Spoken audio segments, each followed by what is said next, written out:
नमस्कार, बहुत बहुत स्वागत है आपका। न्यूज़ वन इंडिया की खास पेशकश देख रहे हैं आप आज महाराष्ट्र और आपके साथ मैं हूं मनीषा शर्मा। बुलेटिन की शुरुआत बड़ी और अहम खबरों के साथ।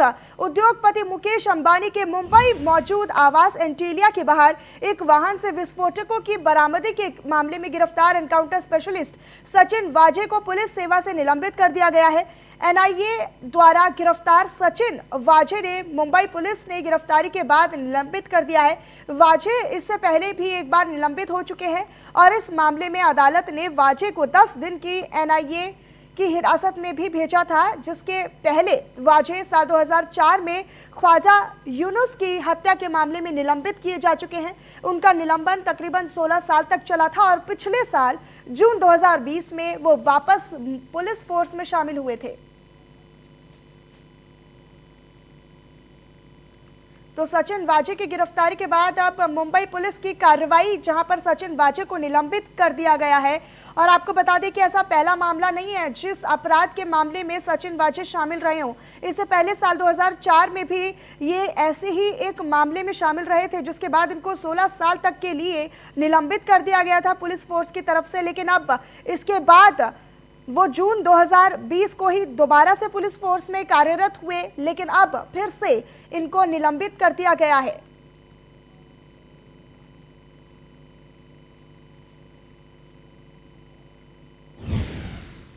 मनसुख हिरेन मौत मामले में विवादों में घिरे मुंबई पुलिस अधिकारी सचिन वाजे ने बॉम्बे हाई कोर्ट में याचिका दायर की है। अपनी याचिका में वाजे ने अपनी गिरफ्तारी को अवैध करार दिया है। इसके साथ ही सचिन वाजे याचिका में कहते हैं कि उनके खिलाफ बिना सबूत के कार्रवाई की गई है और बॉम्बे हाई कोर्ट में दायर याचिका में सचिन वाजे ने कहा है कि उनकी गिरफ्तारी अवैध है, सिर्फ शक के आधार पर उन्हें गिरफ्तार किया गया है। एनआईए ने गिरफ्तार करते वक्त नियमों का पालन बिल्कुल भी नहीं किया है। फिलहाल उनकी याचिका पर कब सुनवाई होगी, इसकी जानकारी अभी तक मिल नहीं पाई है। तो सचिन वाजे ने हाईकोर्ट में याचिका दायर की है।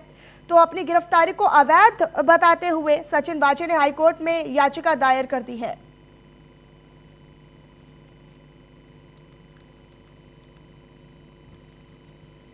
तो सचिन वाजे ने अपनी गिरफ्तारी को अवैध बताया है और उन्होंने बताया कि किसी भी नियमों का पालन नहीं किया गया, प्रोटोकॉल का पालन नहीं किया गया और अपनी गिरफ्तारी को उन्होंने अवैध बताया है।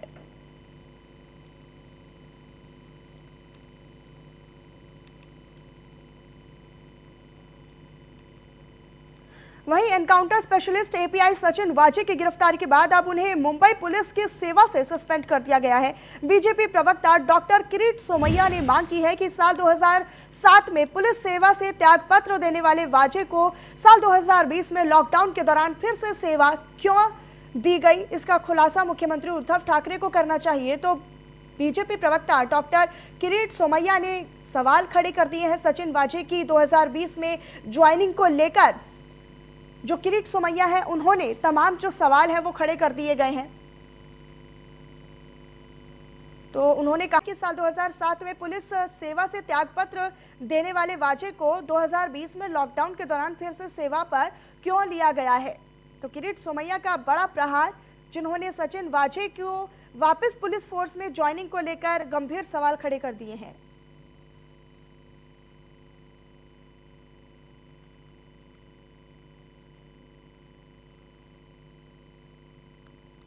किंतु जब मुंबई महाराष्ट्र 100% लॉकडाउन में था, तभी अर्जेंट बिजनेस करके मुख्यमंत्री उद्धव ठाकरे जी ने सचिन वाजे का सस्पेंशन रद्द करके 6 जून 2020 को वापस उसकी पुलिस दल में भर्ती की। इसके बारे में उद्धव ठाकरे जी एक्सप्लेनेशन देंगे क्या? किंतु जब मुंबई महाराष्ट्र 100% लॉकडाउन में था, तभी अर्जेंट बिजनेस करके मुख्यमंत्री उद्धव ठाकरे जी ने सचिन वाजे का सस्पेंशन रद्द करके 6 जून 2020 को वापस उसकी पुलिस दल में भर्ती की। इसके बारे में उद्धव ठाकरे। और वहीं महाराष्ट्र में कोरोना के बढ़ते मामलों का ग्राफ जो है वो लगातार बढ़ता जा रहा है। राज्य के कई जिलों में अब तक तालाबंदी भी की गई है। कोरोना संक्रमित रोगियों की संख्या 16,620 हो गई है। बता दें कि एक दिन में अब तक 50 लोगों की मौत भी हो चुकी है कोरोना के चलते। वहीं अगर नागपुर की ही बात की जाए तो कुल 2,252 कोरोना संक्रमित मरीज पंजीकृत किए गए हैं और एक दिन में कोरोना से 12 मरीजों की मौत बताई जा रही है।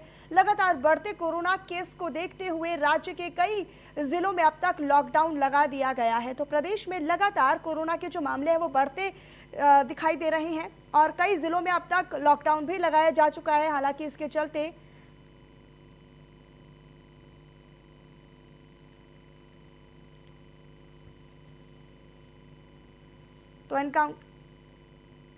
तो प्रदेश में लगातार जो कोरोना के जो मरीज हैं वो बढ़ते जा रहे हैं और इसी को लेकर आपको बता दें कि कई जिलों में लॉकडाउन भी लगाया गया। तो महाराष्ट्र में बढ़ते कोरोना मामलों का जो ग्राफ है वो लगातार बढ़ता ही जा रहा है और राज्य में कई जगह पर अब तक तालाबंदी भी की गई है। कोरोना संक्रमित रोगियों की संख्या आपको बता दें कि 16,620 हो गई है। बता दें कि एक दिन में अब तक 50 लोगों की मौत भी बताई जा रही है।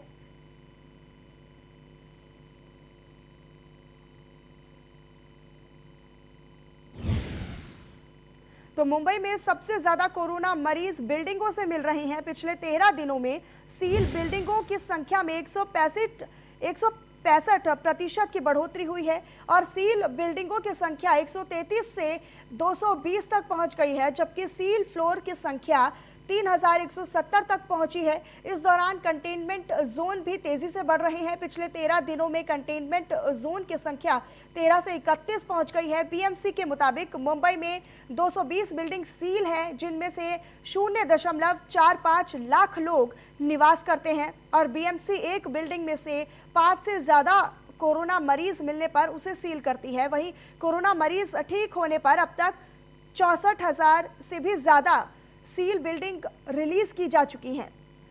तो कोरोना मरीज मिलने के कारण 3100 से भी ज़्यादा जो फ्लोर है वो सील किए जा चुके हैं, जिनमें से 5 लाख लोग रहते हैं और बीएमसी एक फ्लोर पर 2 से ज़्यादा मरीज मिलने पर उसे सील कर देती है।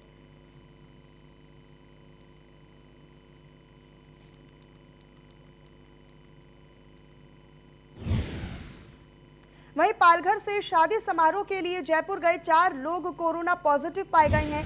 चारों संक्रमित शादी समारोह में शामिल थे और कोरोना के लक्षण महसूस होने पर चेकअप के दौरान उनकी रिपोर्ट पॉजिटिव आई। शादी समारोह में करीब 240 बाराती शामिल हुए थे, जिनमें से 4 लोग कोरोना संक्रमित पाए गए हैं। बता दें कि समारोह में नगर सेवक से लेकर कई बड़ी हस्तियां भी शामिल थीं।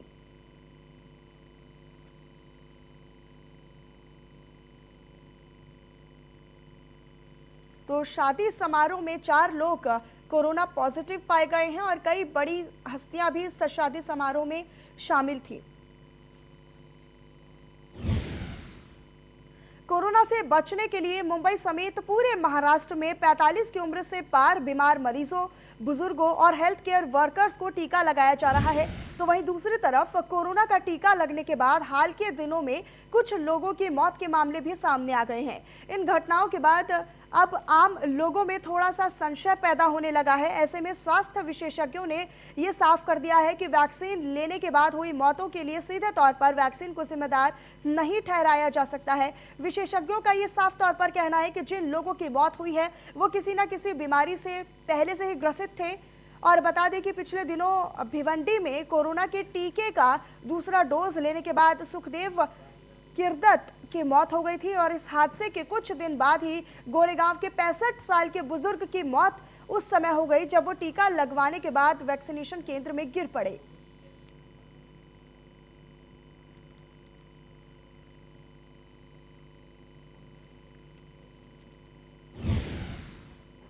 महाराष्ट्र में कोरोना संक्रमित मरीजों की संख्या लगातार और रोजाना बढ़ती जा रही है, लेकिन मृत्यु दर फिलहाल कम है, जिसको लेकर महाराष्ट्र के स्वास्थ्य मंत्री राजेश टोपे ने कहा कि बढ़ती मरीजों की संख्या पर लॉकडाउन काफी नहीं है। लोगों को बिना वजह भीड़ इकट्ठी नहीं करनी चाहिए और कोरोना के नियमों का पालन करना चाहिए।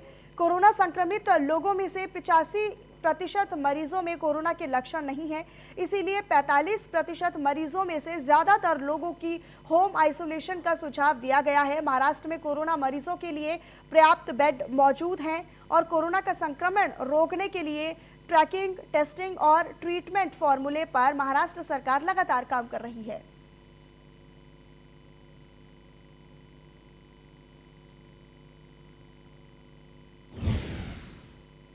महानायक अमिताभ बच्चन ने जानकारी दी है कि उनकी दूसरी आंख की सर्जरी सफल रही है और वो अब ठीक हो रही हैं। उनकी एक आंख की सर्जरी इस महीने के शुरुआत में हुई थी और 78 साल के अभिनेता ने इस सर्जरी की जानकारी अपने फैंस और लोगों को दी है। उन्होंने बताया था कि सर्जरी के बाद ठीक होने की गति धीमी और मुश्किल है। बच्चन ने उस समय दूसरी आंख की भी सर्जरी होने का संकेत दे दिया था। अमिताभ बच्चन ने रविवार देर रात डॉक्टर हिमांशु मेहता को धन्यवाद दिया और ये भी कहा कि ये सर्जरी जिंदगी बदलने वाला अनुभव रहा है। तो अपने फैंस और प्रशंसकों की तरफ से मिल रही शुभकामनाओं के लिए उन्होंने धन्यवाद देते हुए बच्चन ने कहा है कि ये जानकारी वे अभिभूत है, ये जानकर वो अभिभूत हैं कि लोग उनके स्वास्थ्य लाभ के लिए प्रार्थना कर रहे हैं।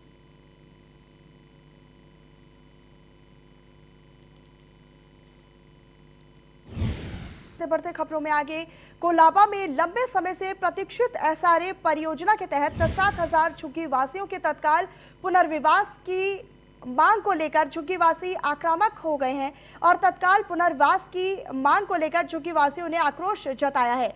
तो वहीं बैकवे रिक्लेमेशन एसआरए को ऑप सिंह सोसाइटी गृह निर्माण संस्था के झुग्गीवासी जल्द ही सीएम उद्धव ठाकरे से मुलाकात करेंगे। तो वहीं दूसरी तरफ एसआरए अथॉरिटी से एलओआई यानी कि लेटर ऑफ इंटेंट प्राप्त करने के प्रयास शुरू कर दिए गए हैं। झुग्गी निवासी ने आरोप लगाया है कि परियोजना एक बड़े डेवलपर के स्वार्थ और हस्तक्षेप के कारण रुकी हुई है। हाल ही में की बैठक में 5,000 झुग्गी वासियों में से 100 प्रमोटरों का चयन किया गया था।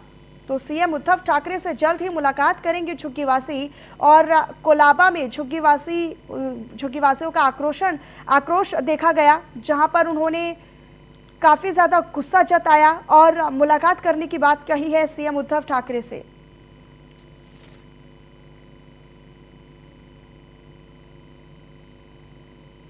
नहीं मिला है क्योंकि 7,000 झोपड़े, उनमें से 2,700 का ही एलओआई निकला है। 4,000 से भी ज़्यादा लोग एलिजिबल है, तो उनको पहले एलिजिबल करें, उसके बाद आता है कि उसको डेवलप कैसे करें। हम ये नहीं सोच रहे कि वहाँ कितनी बिल्डिंगें बनेंगी, आज हम ये सोच रहे कि वहाँ पे जितने एलिजिबल लोग हैं उनको 3 साल के अंदर अपने को घर देना है। उतना जल्दी हम विकास का वादा करते हैं, पहले वो तो पूरा करें फास्ट में। हमारा 5 साल घसीट लिया, 14 साल और बिल्डर ने घसीट लिया और कितने डेवलपर्स आएंगे और ये काम करेंगे। अभी एक साथ में हम कर रहे हैं, हमको कंप्लेंट ही नहीं करना है। मालिक एक दिन में व्यवहार करता है, आज हम वो कर रहे हैं, आप सभी को दिखे। उतना जल्दी हम विकास का। वहीं मुंबई के गोरेगांव आरे कॉलोनी में मौजूद सड़कें बदहाल हो चुकी हैं। सड़कों की दुर्दशा से स्थानीय लोग बेहद परेशान हैं। जर्जर सड़क और धूल से परेशान लोगों का क्या कहना है, देखिए। तो आरे कॉलोनी की सड़कें बदहाल हैं और सड़कों की दुर्दशा से स्थानीय लोग जो है वो बेहद परेशान हैं और इसी को लेकर जो लोग हैं वो अपनी आवाज़ उठा रही हैं और अपनी परेशानियों को सामने रख रही हैं। यही तकलीफ है, रोज आते जाते हैं, हमेशा गाड़ी इधर उधर होती है और आने जाने में दिक्कत होता है। कोई देखता भी नहीं यहाँ पे क्या है क्या नहीं है। रात को आओ तो और दिक्कत, कभी मोटरसाइकिल से अगर आओ तो पलटी भी हो सकती है, ध्यान नहीं दोगे तो। 1 साल के ऊपर से मैं यहाँ पे आता जाता हूँ, 1 साल के ऊपर से ही है। अभी तो मैं आए न दिन 1-2 एक्सीडेंट होता है। हॉस्पिटल में भी आप जाएंगे, म्यूनसिपालिटी हॉस्पिटल में या कहीं भी जाएंगे तो आरे के 1-2 पेशेंट आपको मिलते हैं जो कि एक्सीडेंट के माहौल में मिलते हैं। और यहाँ से गुजरने के लिए आमदार भी जाते हैं, खासदार भी जाते हैं, नगर सेवक भी जाते हैं। शायद उनको पता होता है कि नहीं होता है। बताइए हम लोग स्थानीय लोग करें क्या, किसके पास सरकारी अधिकारी, हमारे पुलिस प्रशासन में किसी का नाम नहीं लेना चाहूँगा, कितने लोग ऐसे हैं जो बोलते हैं हमारा डिस प्रॉब्लम हो गई रोड की वजह से। आरे के लोग खुद बोलते हैं कि हमको डिस्कवर ये प्रॉब्लम वो प्रॉब्लम है, ये वो खुद जानते हैं वो काम के हैं कि नहीं है। सर इलेक्शन के टाइम हाथ जोड़ते हैं कि वोट दो, लेकिन उसके बाद सरकार। हमारे यहाँ पे जो रोड में खड्डा पड़ा है उसके लिए बच्चों लोग का एक्सीडेंट होता है, रास्ता क्रॉस करने के लिए प्रॉब्लम होती है। बच्चे स्कूल में जाते हैं, अकेले को जाना पड़ता है, यहाँ से बहुत प्रॉब्लम हो रही है और रास्ते का कोई काम करता नहीं यहाँ पे। हाँ, भोजन हर साल में वही होता है, हर बार जाते, हर बार वहाँ पे पास हुआ है, बोल रहे कर रहे। ये भी रास्ता खराब है, उसको थोड़ा बनाएगा तो सही रहेगा, थोड़ा देखभाल करेगा तो अच्छा रहेगा ना। अरे 10-12 साल से ऐसा ही चल रहा है, वो लोग बना ही नहीं रहे, कोई भी नहीं देखता है। अभी क्या पता क्या हो रहा है, क्यों नहीं बना रहे, वो लोग को मालूम होएगा। इधर रोड की वजह से बहुत तकलीफ होती है हम लोगों को। एक खड्डा हमारे बच्चे गिरते हैं, आते जाते हैं, बारिश की वजह से कितना हमको तकलीफ होती है, ट्रैफिक हो जाती है इधर। पत्थर वत्थर उड़ के आंखों में लग जाते। और वहीं मुंबई के गोरेगांव के आरी कॉलोनी में सड़क का हाल बेहाल है, जिससे स्थानीय लोगों को काफी ज्यादा परेशानियों का सामना करना पड़ रहा है। सड़क जगह जगह गड्ढे में तब्दील हो गई है। इस पूरी स्थिति का जायजा लिया हमारे मुंबई ब्यूरो चीफ शैलेश तवड़े ने। देखिए स्टोरी में आज हम आपको बता देंगे कि मुंबई की गोरेगांव आरे कॉलोनी की सड़कों की स्थिति क्या है। मैं जिस जगह पे खड़ा हूँ वहाँ पर देख सकते हैं कि कितने यहाँ पर गड्ढे एक साथ आपको दिख सकते हैं। ये रोड की स्थिति है और ये जो रोड पूरी तरह जब गोरेगांव आरे कॉलोनी से हम अगर स्टार्ट करेंगे तो ये पूरा रॉयल पंप तक आपको ये इस तरह के गड्ढे आपको दिखेंगे और किस तरह की लोगों को परेशानियां झेलनी पड़ती है। हज़ारों की तादाद में लोग यहाँ पर सफ़र करते हैं, कई गाड़ियाँ यहाँ पर आती जाती रहती है, मगर कितनी परेशानियों से लोगों को ये सामना करना पड़ता है आप देख सकते हैं। पूरी तरह आंखों देखी स्टोरी है ये। और जहाँ तक ये मामला जो है ये यहाँ के स्थानीय नगर सेवक हो, स्थानीय विधायक हो, कई बार यहाँ से गुजरते हैं, मगर यहाँ पर इस मार्ग पर, इस सड़क पर कोई प्रशासन यहाँ पर देखना नहीं चाहता। आप देख सकते हैं कि किस तरह की हालत इस रोड की है, जो पूरी तरह यहाँ गोरेगांव मतलब यहाँ से आप देखेंगे उस नाके से ते पूरे रॉयल पंप तक यहाँ का इसी रोड की स्थिति है। और यहाँ से कई आसपास भारी संख्या में बस्ती है आरे कॉलोनी में और कई लोग जो रोज़ाना यहाँ पर सफ़र करते हैं, मगर कई परेशानियों का सामना उन्हें करना पड़ता है। हमारी जानकारी के मुताबिक ये जो सड़क है जो यहाँ से रॉयल पंप तक जाने वाली, ये आरे के प्रशासन में आती है। और जो हमने यहाँ के स्थानीय नगर सेवक से भी बात किया तो उनका कहना यह है कि ये जो सड़क है वो आरे प्रशासन में आती है, इसलिए जो यहाँ का इस सड़क का काम नहीं हो पा रहा है। और हैरान होने वाली बात यह है कि पिछले 2 साल से इस रोड का काम तो कुछ हुआ नहीं है। इसी तरह रोड की स्थिति है और रोज़ लोगों को तकलीफ़, परेशानियां यहाँ पर झेलनी पड़ती है, मगर कोई प्रशासन इस पर कार्रवाई नहीं करना चाहता। आप उस रोड की अगर बात करेंगे तो उस जहाँ पर सड़क जो मेन वहाँ पर जाता है, वहाँ पर रोड की स्थिति थोड़ी सी तो स्थिति अच्छी है, मगर इस रोड की स्थिति आप देख सकते हैं कि पूरी तरह ख़राब हो चुकी है, मगर प्रशासन इस पर कोई कार्रवाई नहीं कर रहा है।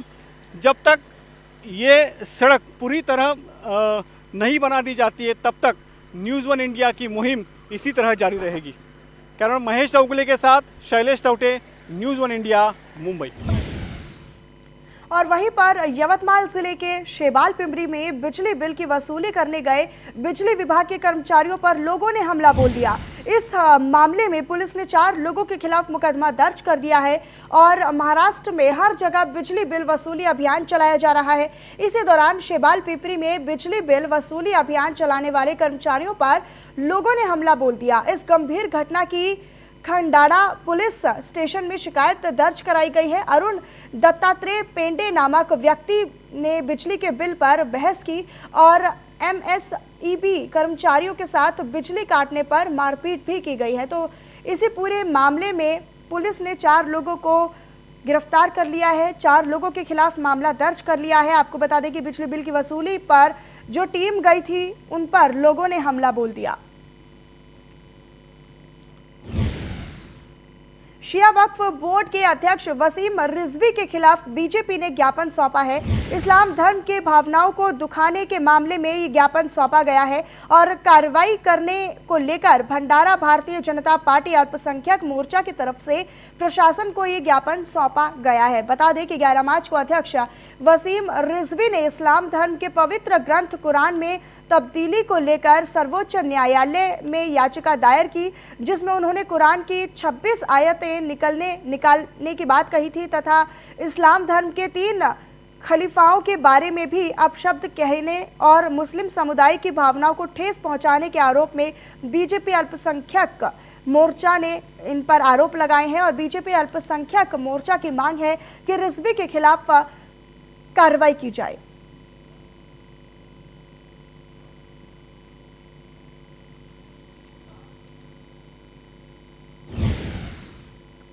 बीएमसी ने एक्ट्रेस गौहर खान के खिलाफ कोरोना की गाइडलाइंस का उल्लंघन करने पर एफआईआर दर्ज कर ली है। बीएमसी के मुताबिक गौहर की रिपोर्ट पॉजिटिव आई थी, बावजूद इसके उन्होंने सहयोग नहीं किया और लापरवाही बरती। तो गौहर के पास कोरोना टेस्ट को दी गई अलग अलग रिपोर्ट्स मिली हैं और एक रिपोर्ट में 11 मार्च को मुंबई में किए गए कोविड टेस्ट की है जो कि पॉजिटिव है, तो दूसरी रिपोर्ट दिल्ली की है जो कि नेगेटिव आई है। बीएमसी के एक अधिकारी ने बताया कि जब स्टाफ गौहर के घर पर क्वारंटीन स्टैंप लगाने के लिए गया तो उन्होंने दरवाज़ा ही नहीं खोला। इतना ही नहीं, गौहर ने किसी का फ़ोन या फिर मैसेज का भी कोई जवाब नहीं दिया। तो एक ट्वीट में बीएमसी ने जानकारी दी है कि कोरोना की गाइडलाइंस का उल्लंघन करने के लिए गौहर के खिलाफ एफआईआर दर्ज की गई है।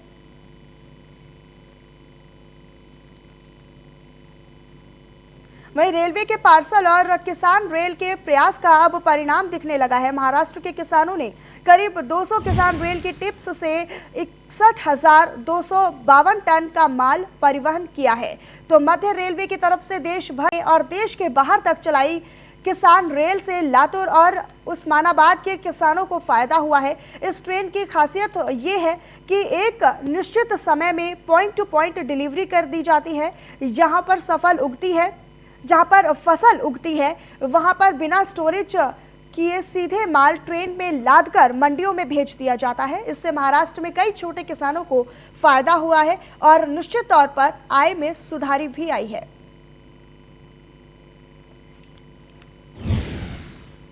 और आज महाराष्ट्र में फिलहाल इतना ही। नमस्कार।